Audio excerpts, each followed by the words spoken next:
Aviator. Rusha ndege, ushinde. Wapi utatua? Uamuzi ni wako. Aviator inapatikana kupitia pmbet.co.tz. Yes, mambo ni aje, mambo ni vipi ewe mwana PMTV? Karibu kwenye updates za kimichezo ambazo tumekukusanyia na kukuandalia.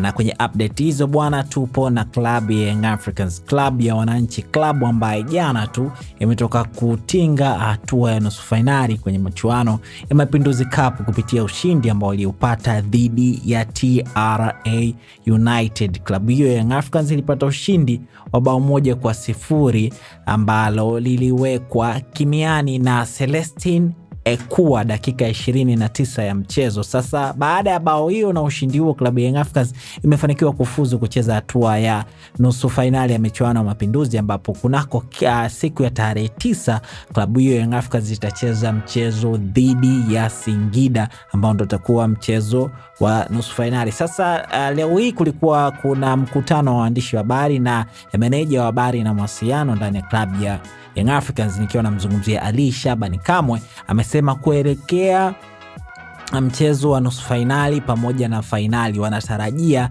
majina ya mastaa wao mapya kuendelea kuingia kikosini kwa klabu hiyo, akiwa amemtaja Prince Mpumelelo Dube ambaye tunafahamu alikuwa kwenye michuano ya AFCON na timu yake ya taifa ya Zimbabwe, lakini pia alimtaja Clement Walid Mzize ambaye tunafahamu alikuwa nje kwa majeruhi, lakini tuliambiwa kwamba inawezekana kuna asilimia kubwa mwezi wa kwanza akarejea kwenye kikosi cha klabu ya Young Africans. Sasa na ametoa taarifa kwamba hao mastaa wanaongezwa kwa ajili ya kujiandaa na finali kama watafanikiwa kuifunga klabu ya Singida ili kuweza kubook nafasi yao kuweza kucheza finali ya michuano ya Mapinduzi Cup. Watakutana na nani?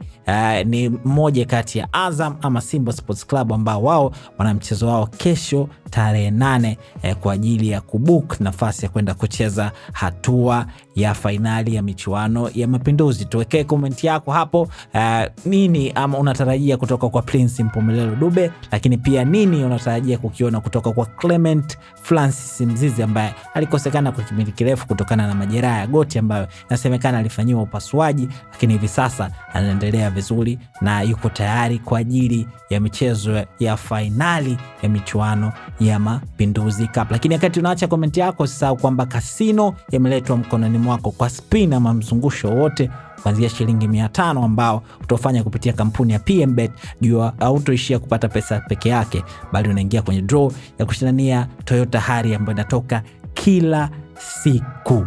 Kuna michezo zaidi ya 5,000 na website ni pmbet.co.tz. Mimi naitwa Raymond Elias.